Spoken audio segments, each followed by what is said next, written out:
Azo. And Smart Kingston face. HyperX. So sick. Also, Cooler Master, if you want to be cooler. Mhm.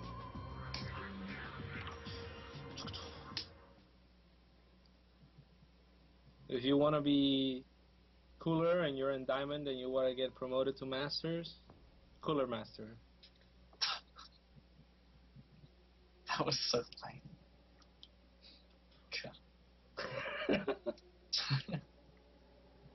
Hey, they say my microphone is low.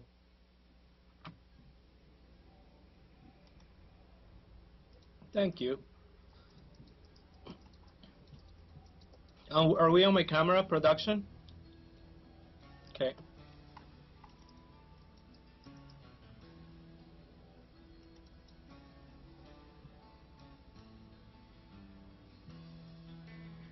Okay. Alright, Yeah. so QXC in the top right, and then in the bottom left we have Hwangsin. For anyone who didn't hear us earlier, Hwangsin I've never seen take a third base out of about 12 games that I've watched him play. So I'm really curious to see if he, I know he went to Korea recently, I believe, and He's has still been in practicing. Korea. He's still in Korea? Yeah. Okay. I think so. But he's definitely a really, really good player. Yeah, one of the better players that play in North America for sure. One of the better Protoses. He is incredibly aggressive, as you were just saying. Or cheesy, whatever you want to call it, old innie. I would call it aggressive. He's good at that. Yes. He makes it work for him. Full shizzle. Hey, production? Can you tell me when you switch to your camera so I don't have to, like... Oh, yeah. Just... Yeah, I'll let you know. Thank you, production. You guys can't hear production. I'm not talking to myself, though. It's pretty cool. It's a pretty... Oh, you turned them on? Yeah, don't turn them onto the stream. Otherwise, it's not as cool, because I grab my ear as if, like I grab as if my you have, ear. have a mic in the ear, like production. Right. Yeah, press a button to talk to production and no one else can do it. Of course. Anyways, well, pretty standard. No gas by QXC yet, and I think the barracks placement almost gives away that he's not planning to place a tech lab there anyways. Yeah, definitely. So more than likely one Rex expand, yeah? Yeah, definitely. There's really nothing other he could do unless he was proxying like 2 racks right now, which is actually kind of surprisingly good because, the metagame is, this is the normal. Oh, SCV! Almost got that SCV. That was close. Pro was almost a ninja there, but not quite. Yeah, not quite. Maybe in a few years he'll be a ninja. The next life. What does a probe turn into? Like, I know a zealot turned into a dragoon in StarCraft 1. What happens to a probe when he dies? Is that it? It's just dead? It becomes Chrono Boost energy. Chrono Boost energy? Yeah. That makes sense, yeah. That sounds good. I like the engineering bay block by QXC. Really digging that. Really digging the expo block too. Like, I've never actually seen this done in a TVP. And QXC is one of the few people that do it in TVZ. Yeah, is this common? It's been around for a long time. It's not a common thing, but people do go ahead and do that sometimes. Okay. I wouldn't say common, though. I hate it when Terrence do that, like, to you as Sir. Really? I don't know. Like, I don't really mind it. I just pull, like, 4 drones and kill it. Well, that's already a lot of mining time, though, that you're wasting. And yeah, that's a lot of mining time. Like 4 drones is so much money.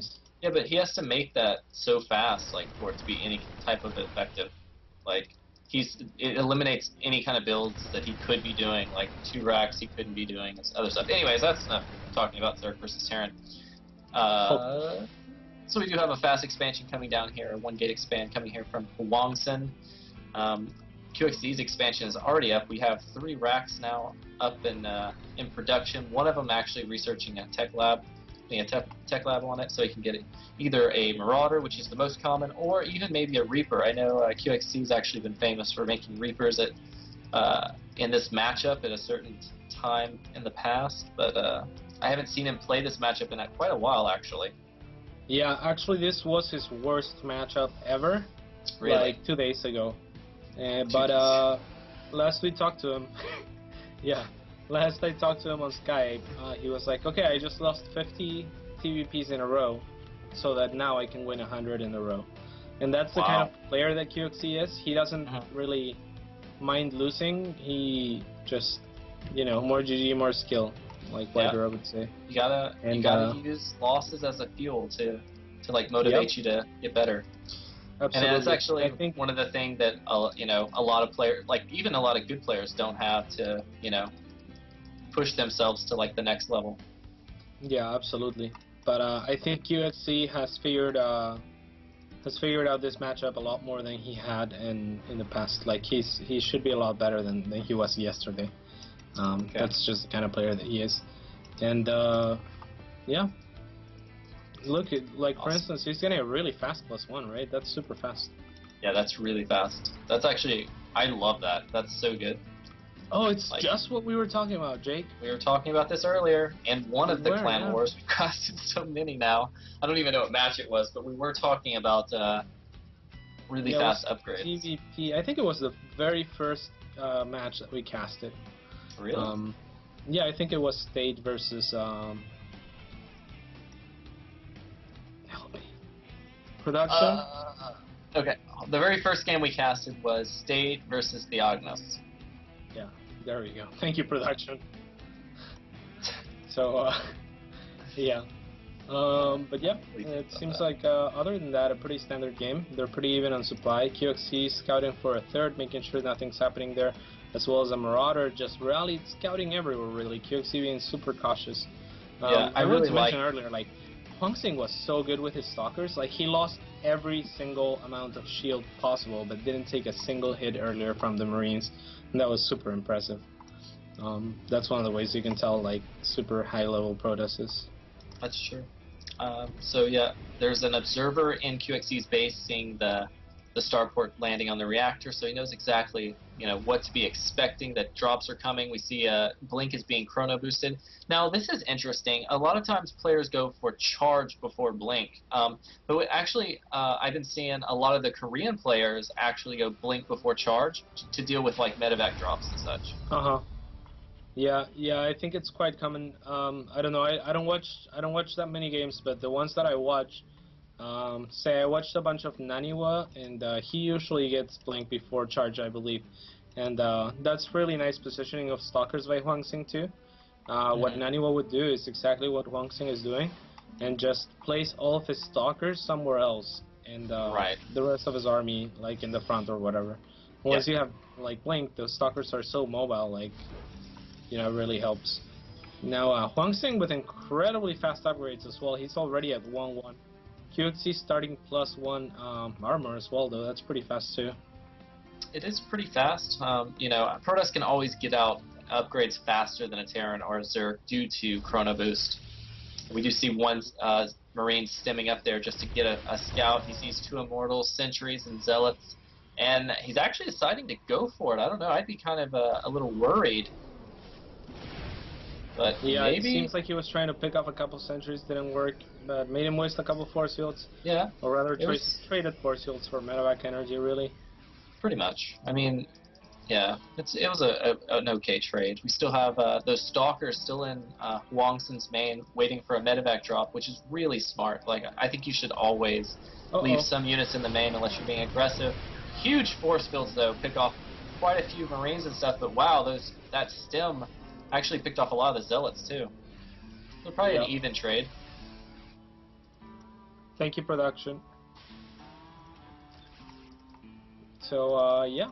And QXC actually adding a second evade now, which I don't see a lot of Terrans do, so this is pretty nice. Production, would you turn on the production tab? Alright, thank you, production. Okay. Don't call me a caster, I'm CatZ. You're not, Ceres, you're a production. Okay. Nice scan. Pretty much sees the entire unit composition of Huangsing. Huangsing just now deciding to go for a robotics bay and adding a second robotics facility. So he's gonna go really heavy on Colossi. and QXC should be aware of this. Yeah, you know, I'm kind of questioning QXC being really aggressive here. I feel like he should play more passive, unless he was dropping or something, which the drop almost got picked off. Yeah, that but was he did close. save the medevac. Because now QXC is ahead in bases. He really just needs to let that kick in, and he should be able to easily mow down his opponent's army, right? Like, being aggressive here, it just doesn't add up. Yeah, I don't think... I think he is not trying to be aggressive. He is just trying to put his opponent on the back foot, forcing those units out over upgrades, perhaps, or over Colossi. You know, just forcing those... like, you see, like, Huang Xing hasn't started Thermal Lance yet. He just started his Colossi because he's been warping in units over and over. And QXC really hasn't been, you know, caring too much. He's just... It's what we were talking about earlier, too. Jake, I don't know if you, like... You know, it kind of feels like a CVC. So yeah, like he is stimming a few units, he's losing a few units, but also killing a few units, and just kind of being like, okay, let's do something with our APM here, you know? Yeah, that's true. But now the third is kicking, and it is another orbital command center, so it's an extra mule, an extra scan, etc. that he gets. And now we have 2 starports from QXC, which I really like to see from Terran players, because that gives you a lot of medevacs and a lot of Vikings. It gives you a lot of mobility with your air that you can choose. Absolutely, especially because Huang Xing had two robos, so it seems logical to get 2 starports against 2 robos. Definitely. But a lot of people just play... Go ahead. We have a third base going down for a Wongson. I've actually never seen this before, so I'm just gonna I'm just looking at it, taking it all for a second. Hold on.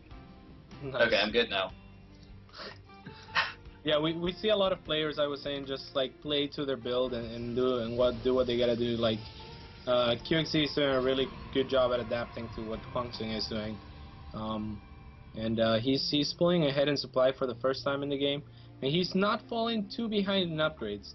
Huang Xing is gonna have 3-3 when QXC has 2-2, and QXC will start working on 3-3 shortly as well. Yeah, I can only imagine the 3-3 is the window he's looking for. As long as he's playing for that upgrade advantage. But QXC has a pretty scary army. You know, he has 2 ghosts with full energy, as well as some Vikings and medevacs, but not that many Vikings, to be honest. I mean, there's 4 Colossus, and actually, is there a couple more? Nope. Immortals are about to pop out of the robos. Yeah, especially considering the number of, he has 2 starports and whatnot. Always picking up on Colossus there.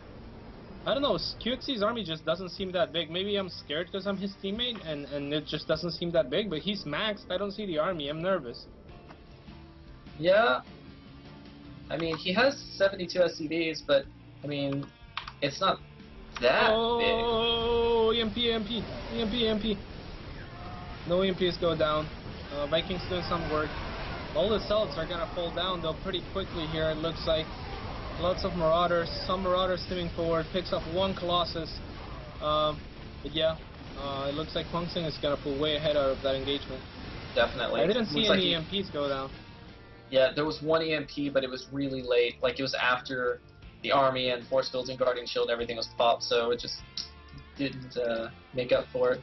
Yeah, that was a big loss for QXC, even though having that faster third base just didn't make up for the fact that you know, the Protoss death ball is so strong. Like, it's really hard to engage Protoss once they get to that maxed, you know, with an upgrade type of army composition. Now we have a 4th base up for Huang Xing, and he's got to be loving his position at the moment. Yeah, 4th for QXC as well, but it's gonna get spotted by those solids, and I'm not even sure if he can defend this.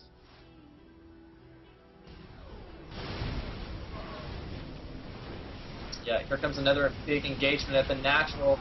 The mostly Marauders are just not going to cut it with the DPS versus the Zealot. Yeah, most of the Colossus go down, but still 2 left, and that's pretty much all the DPS that Huang Xing needs here. With those Immortals in play, yeah, there's not much Marauders are going to be able to do it. This looks like it's going to be game right here. Yeah, I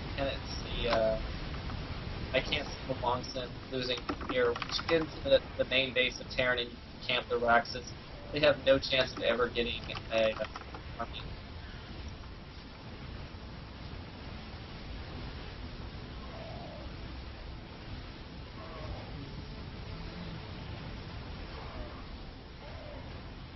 Wow. Yep. I'm actually kind of shocked he lost as much as he has. Looks like, is that a Colossus gonna fall? I think it is. It did, but I mean, it's still just not enough. Like, yeah, it's not even a lot gonna be more close. production facilities. QXC always fights till the very end, but it's not. He's still dropping mules. Well, GG. GG. Pretty good game. What do you think QXC could have done to change the outcome of that game?